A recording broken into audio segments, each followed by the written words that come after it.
So welcome back to my channel and you are watching English Flight and I am Parthojit Bora. So today I am going to focus on a very specific topic, job application aru Assam Higher Secondary Education Council আমাৰ উচ্চতৰ মাধ্যমিক মানে কাউন্সিলে পৰিষদে কি কৰিছে এখন বিশেষ লেটাৰ 2012 ৰ পৰা 2020 লৈকে হয়নে নহয় প্ৰায় 8-9 বছৰ সুদীৰ্ঘকাল ৰিপিট কৰি আহিছে আৰু মোৰ হাতত উইথ প্ৰুফ আছে সো মই আজি তোমালোকক সেই বিশেষ লেটাৰখনৰ কথা কম জব এপ্লিকেশনখনৰ কথা কম আৰু সেই জব এপ্লিকেশনখন এইবাৰ 2021-22 তো কিদৰে তোমালোকৰ কাৰণে কমন হ'ব পাৰে তাৰ বিষয়ে কথা পাতিম সো মোৰ লগত প্ৰুফ আছে যথেষ্টখিনি প্ৰুফ আছে আৰু এই প্ৰুফখিনিয়ে ক'ব তোমালোকক যে কি কাৰণে হায়াৰ সেকেন্ডাৰী কাউন্সিলে জব এপ্লিকেশনখন তেওঁলোকৰ সদায় ফেভৰেট হয় কাউন্সিলৰ যিখিনি মানে কোৱেশ্চন পেপাৰ সেটাৰ্স বিলাকৰ কাৰণে ফেভৰেট হয় জব এপ্লিকেশন গতিকে আজি তোমালোকক সেই বিষয়ে কম আৰু তোমালোকেও এই 12-13 চনৰ পৰা 2020 লৈকে এই 9-10 বছৰ সদায় দি থকা পেপাৰখন তোমালোকে আজি শিকিবা আৰু তাৰোপৰি মই কি কৰিম সেই পেপাৰখন কেনেকেনো আমি জব এপ্লিকেশন লিখো তাৰো আমি বিভিন্ন টিপছ দিম কিন্তু কাউন্সিলৰ কাৰণে ফেভৰেট হয় কিন্তু জব এপ্লিকেশন সো তাৰ বিষয়ে আমি আজি ফোকাস কৰিম সো ৰেডি আৰু for the new learners so I want to say please subscribe my channel, like it, share it and press the bell icon because I am ready to serve you educationally. মই শৈক্ষিকভাৱে তোমালোকক সাৰ্ভ কৰিবৰ কাৰণে সদায় আছো আৰু থাকিম so let's ready so আমি start কৰো এতিয়া প্ৰথম কথা হৈছে জব এপ্লিকেশন এখন আমি লিখোতে কি কৰিব লাগে প্ৰথম যে জব এপ্লিকেশনখন লিখোতে মই আগৰ ভিডিওটোত কোনোবাই যদি মিস কৰিছা go to the playlist letter ৰাইটিংৰ ক্ষেত্ৰত চাব পাৰা সো আমি কেনেকে লেটাৰ ৰাইটিং লিখো মই গুটেখিনি কৈছিলো প্ৰথমে আমি কি দিব লাগিব যে এড্ৰেছ অফ দা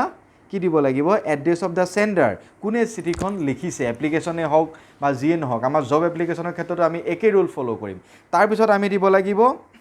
দিব লাগিব ডেটটো ঠিক আছে তাৰ পিছত আমি ডেটটো দিলো তাৰ পিছত আমি সাবজেক্ট দিলো তাৰ পিছত আমি সেলুটেশন দিলো স্যাৰ দিলো ম্যাডাম দিলো তাৰ পিছত আমি বডি অফ দা লেটাৰ এটাখনৰ বডি লিখিলো তাৰ পিছত আমি সকলোবিলাক বাও ফালে আৰু কোনো ধৰণৰ কমা ইউজ কৰিব নালাগে বাও ফালে আমি কি কৰিব লাগে আমি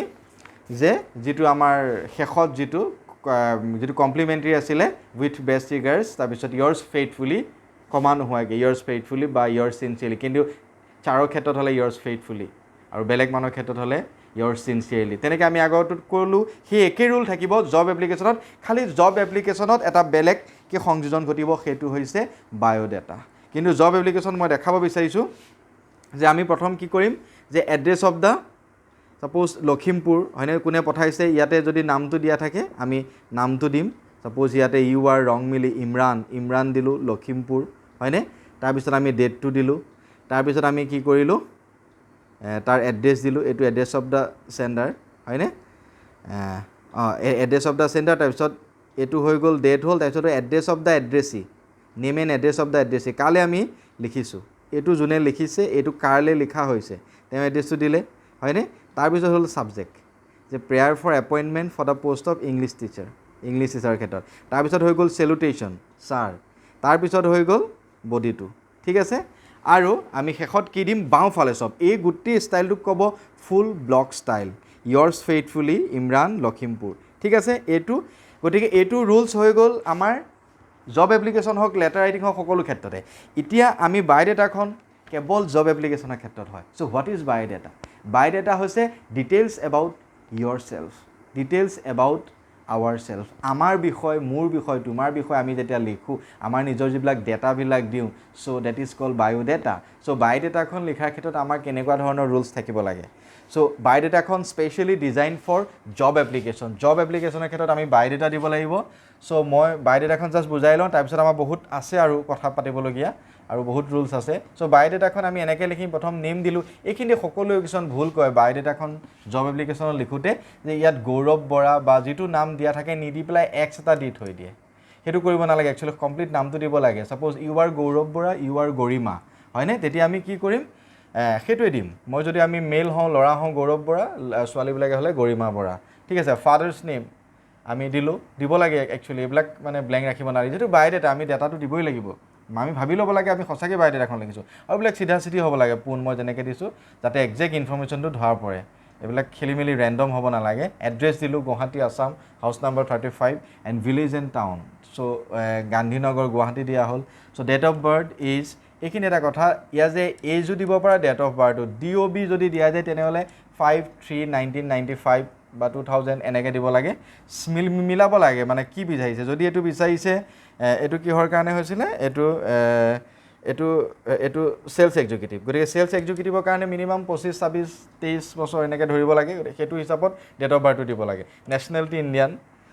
সেক্সটো আমি যদি মেল হয় ল'ৰাবিলাকে মেল লিখিব ছোৱালীবিলাকে ফিমেল লিখিব ইয়াতে মই সেইকাৰণে মেল ফিমেল দিছোঁ যে তোমালোকে আকৌ মেল ফিমেল লিখি নিদিবা এইটো এক্সট্ৰা হ'ব ল'ৰাবোৰে মেল লিখিব ছোৱালীবিলাকে ফিমেল লিখিব লেংগুৱেজ নোন কি লেংগুৱেজ জানো ইংলিছ হিন্দী আছামিজ এইটোত আমি লাগিবই আমি পাৰিলে আছামিজটো আগত দি দিম আছামিজ ইংলিছ হিন্দী এনেকুৱা হ'ব বা আছামিজ হিন্দী ইংলিছ কৰিব পাৰোঁ এডুকেশ্যনেল কোৱালিফিকেশ্যনটো আমি চাব লাগিব আমাক কি দিছে তাৰ ওপৰত এডুকেশ্যনেল কোৱালিফিকেশ্যনটো হ'ব মই কথা পাতিম সেইটো বিষয়ে এক্সপিৰিয়েঞ্চ আমাৰ কি এক্সপিৰিয়েঞ্চ আছে সেই ফিল্ডটোৰ লগত ৰিলেটেড হ'ব লাগিব তাৰপিছত আদাৰ অৰ প্ৰফেশ্যনেল কোৱালিফিকেশ্যন কি প্ৰফেশ্যনেল কোৱালিফিকেশ্যন আছে কাৰোবাৰ কম্পিউটাৰ থাকে BGDCA ADCA এইবিলাক বিভিন্ন থাকে আৰু লাষ্টতে কণ্টেক্ট নাম্বাৰ ভেৰি ইম্পৰ্টেণ্ট ইয়াত কণ্টেক্ট নাম্বাৰ ফোন নাম্বাৰ দিব পাৰে অৰ মেইল নাম্বাৰ আজিকালি কমন মেইল নাম্বাৰ দিব পৰা যায় চ' এইখন হৈছে বায়'ডাটা তোমালোকে ভালকৈ চাই লোৱা বহীত লিখি ল'বা জব এপ্লিকেশ্যনৰ ক্ষেত্ৰত বায়'ডাটাটো মষ্ট কমন মষ্ট ইম্পৰ্টেণ্ট আৰু এটা বেকবোন হয় জব এপ্লিকেশ্যনৰ আৰু জব এপ্লিকেশ্যনখন দেখা পাইছে কাউন্সিলে বাৰে আনি থাকে 10 বছৰ 11 বছৰ সদায় দি আছে মোৰ প্ৰুফ মই দেখাম এতিয়া কেনেকৈ দি আছে তাৰপিছত মই কথা পাতিম জব এপ্লিকেশ্যন আমি প্ৰথম কেনেকৈ এটা টেকনিক দি পেলাই এখন এপ্লিকেশ্যন কৰিম আৰু বাকী সকলোৰে কাৰণে হৈ যাব কেৱল এখন জব এপ্লিকেশ্যন শিকি পেলাই আমি 10খন মানৰ কাম কৰিব পাৰোঁ কেনেকৈ পাৰোঁ মই টেকনিকটো শিকাই দিম এতিয়া মই কওঁ তোমালোকক মই যেনেকৈ থাম্বনেইলত দিয়া হৈছে যে কাউন্সিলে কেনেকৈ ৰিপিট কৰিছে মই প্ৰমাণ দিব বিচাৰিছোঁ এইখন হৈছে 2014 চাব পাৰা 2014ৰ কুৱেশ্যন পেপাৰ ইয়াত লিখা আছে যে you are Arunabh Mandira you have seen an advertisement for the post of receptionist ঠিক আছে জব এপ্লিকেশ্যন হৈ গ'ল পোষ্ট অফ ৰিচিপশ্যনিষ্ট হৈ গ'ল তাৰপিছত আহি গ'ল 2015 এইখন হৈছে 2015ৰ পেপাৰ ঠিক আছে চ' 15তো আহিছে you are Firoz Meena you have seen an advertisement for the post of sales executive হ'ল তাৰপিছত আহি গ'ল 2016তো আহিছে for the post you are Imran Rongmili আমি কথা পাতিলোঁ you have seen an advertisement for the post of English teacher in Lakhimpur public school 16 হৈ গ'ল তাৰপিছত হ'ল 17তো আহিছে you have seen an advertisement for the post of sales executive in a reputed company write an application 17 হ'ল 18ত কি কৈছে 18তো আহিছে you have seen an advertisement for the post of assistant teacher in mathematics to teach classes 9 and 10 in Gopur High School 18 so 19ত কি কৈছে 19তো আহিছে So, you have seen an advertisement for the post of sales executive in a reputed company. Write an application along with your detailed resume to the regional director. তাৰপিছত interestingly 2020 miss কৰা নাই 2020 আহিছে যে কি আহিছে Ramesh of Barpeta you have seen an advertisement for the post of sports teacher 2020 আহিছে sports teacher. So, এনেকুৱা হৈছে কাউন্সিলে বাৰে দি থাকে জব এপ্লিকেশ্যনখন সেইকাৰণে মই কিছু কাউন্সিলৰ কাৰণে আটাইতকৈ ফেভৰেট কিন্তু এইখিনিতে কথা হৈছে জব এপ্লিকেশ্যন আহিলে আমি কেইটামান ৰুলছ এণ্ড ক্ৰাইটেৰিয়া আমি সদায় মনত বান্ধি ল'ম মই ক'লোৱে কোনখিনি ৰুল হ'ব ফুল ব্লক ষ্টাইলত আমি এড্ৰেছ অফ দ্য ষ্টেণ্ডাৰ্ড তাৰপিছত date address of the address is subject হয়নে তাৰপিছত চেলুটেশ্যন বডি তাৰপিছত yours faithfully or complimentary sign with best regards সেইবোৰতো দিমেই কমা চমা নিদিওঁ ক'তো চব বাওঁহাতে লিখিম তাৰপিছত আমি কৰিম কি যে জব এপ্লিকেশ্যনত ছাপ'জ আমাৰ আহি গ'ল সেলছ এক্সিকিউটিভ হয়নে তেতিয়া আমি সেলছ এক্সিকিউটিভৰ ক্ষেত্ৰত আমি কি লিখিম বডিটোত আমি লিখিলোঁ কি এক্সপিৰিয়েঞ্চ আছে মই এখন ভিডিঅ'টো লাষ্টলৈকে চাবা মই এখন PDF-ত দি আছোঁ এখন জব এপ্লিকেশ্যন সেই বিশেষ এপ্লিকেশ্যনখন যিখনত আহিছে 2015, 17, 19 তিনি বছৰ আহিছিলে you are Rita Gaurav you have seen an advertisement for the post of sales executive in a reputed company এইখন 15, 17, 19ত আহা সেলছ এক্সিকিউটিভ আৰু এখন আহিছে 2014ত you are Arunabh Mandira post of receptionist এতিয়া ৰিচিপশ্যনিষ্ট আৰু সেলছ এক্সিকিউটিভ এতিয়া কথা হ'ল তোমালোকো আহিলে সেলছ এক্সিকিউটিভ পঢ়ি গ'লা ৰিচিপশ্যনিষ্ট এতিয়া কি কৰিবা মোৰ সেইকাৰণে আৰু এটা টেকনিক আছে এটা শব্দৰ কাৰণে তোমালোকে 0 পাব পাৰা এটা শব্দ শুদ্ধৰাই দিলে তোমালোকে হয়তো 10ৰ ভিতৰত 8 পাব পাৰা 9 পাব পাৰা চ' সেলছ এক্সিকিউটিভ তোমালোকে পঢ়ি গ'লা আহি গ'ল ৰিচিপশ্যনিষ্ট তোমালোকে application for the post of সেই সেলছ এক্সিকিউটিভৰ ঠাইত receptionist for the post of receptionist সলাই দিলেই হ'ল কাৰণ চেলছ এক্সিকিউটিভ আৰু ৰিচিপশ্যনিষ্টৰ ক্ষেত্ৰত আমাৰ কোৱালিফিকেশ্যনবিলাক বৰ বেছি সাল সলনি কৰিবলগীয়া নহয় বা বাকী ভিতৰৰ যিটো বডি ছেইম থাকিব অলম'ষ্ট আৰু তাত কমিউনিকেশ্যন স্কিলটোৰ কথা তোমালোকে অকণমান তাত সোমোৱাই দিবা চ' চেলছ এক্সিকিউটিভৰ কথাখিনি তোমালোকে তাত মানে ৰিচিপশ্যনিষ্টত সোমাব পৰা যায় কথাবোৰ মানে তাৰপিছত কোৱালিফিকেশ্যন কিন্তু প্ৰায় একেই হয় বুজি পাইছানে গতিকে মই এইখিনিতে ক'ব বিচাৰোঁ চেলছ এক্সিকিউটিভ আৰু ৰিচিপশ্যনিষ্ট তাত আমাৰ কোৱালিফিকেশ্যন প্ৰায় একেই হ'ব আমি ইয়াত BCom দিলোঁ চেলছ এক্সিকিউটিভত হয়নে তাৰপিছত আমি ৰিচিপশ্যনিষ্টতো একেই দিলোঁ এক্সপিৰিয়েঞ্চো আমি 2 years experience in a medicine company in Tezpur as a sales executive আমি ৰিচিপশ্যনিষ্টত দি দিম 2 years experience in a ABC in a suppose Royal Global company as a receptionist এই শব্দটো লগাই দিলেই হৈ গ'ল বাকী চব একে থাকিব ঠিক আছে তেনেকৈ যোগেদি আমি কৰিব পাৰোঁ তাৰপিছত কথা আহিল এছিষ্টেণ্ট টিচাৰ আহিলে for the post of assistant teacher এতিয়া আহি গ'ল এছিষ্টেণ্ট ছাপ'জ আহিলে for the post of mathematics teacher তাত আমি মেথমেটিক্স টিচাৰ ক্ষেত্ৰত আমি কোৱালিফিকেশ্যন কি দিম এছিষ্টেণ্ট টিচাৰ আহিল গতিকে তাত আমাৰ কি আহিব আমি BSc দিম ঠিক আছে আৰু যিটো আমাৰ আদাৰ কোৱালিফিকেশ্যন বা প্ৰফেশ্যনেল কোৱালিফিকেশ্যনত আমাৰ ইয়াত ADC আমি দিছিলোঁ চেলছ এক্সিকিউটিভত কিন্তু টিচাৰ ক্ষেত্ৰত আমি এইবিলাক দিব নোৱাৰোঁ কি দিম আমি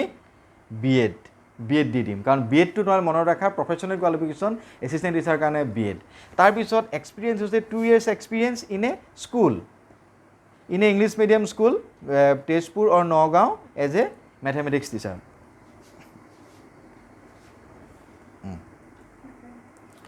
চ' ঠিক আছে ইয়াতে এখন আহিছে মই দেখাই দিছোঁ আমি ইয়াতে প্ৰেচিডেণ্ট মেনেজিং কমিটিলৈ লিখা হৈছে appointment for the post of English teacher তাত আমি কি দিছোঁ এডুকেশ্যন কোৱালিফিকেশ্যন আমি দিছোঁ ইংলিছ টিচাৰৰ কাৰণে আমি BA বা MA দিম এছিষ্টেণ্ট টিচাৰটো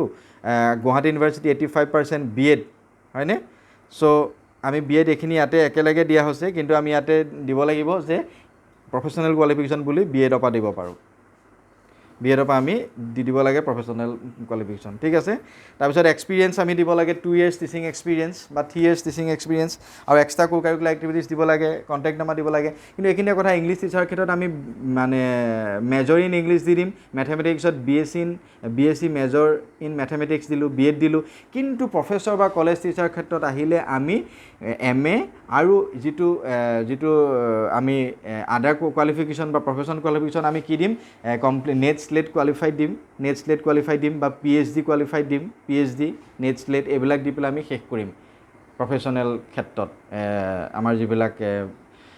প্ৰফেচৰ ক্ষেত্ৰত আৰু স্পৰ্টছ টিচাৰ এইবাৰ মানে ভেৰি ইম্পৰ্টেণ্ট 2020 আহিছে স্পৰ্টছ টিচাৰ চ' স্পৰ্টছ টিচাৰ ক্ষেত্ৰত আমি কি দিব পাৰোঁ আমি তাত দিব পাৰোঁ মানে ছাপ'জ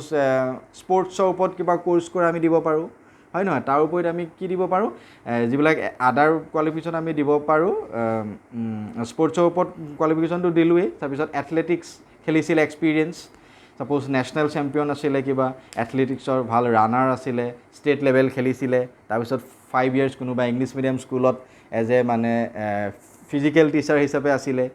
ষ্টেট ৰেপ্ৰেজেণ্ট কৰিছিলে এনেকুৱা কথাবিলাক সোমাব লাগিব বাকী চব একে থাকিব ভিতৰবিলাক অলম'ষ্ট একে থাকে suppose I have a good communication school I may assure you that if you appoint me I shall give my best level service to for the upliftment and betterment of your institution so' এইবোৰ চব একে থাকিব খালি ভিতৰত 2 শব্দ change কৰি দিলে হৈ গ'ল so' that's all for today's class very important class 2012 পৰা 2020 লৈকে হায়াৰ ছেকেণ্ডেৰী কাউন্সিলে ৰিপিট কৰা সেই বিশেষ লেটাৰখন মই ফ'কাছ কৰিলোঁ আৰু I am sure of the fact that next year be ready. So subscribe my channel for the new learners. So keep watching. We'll back with a new video.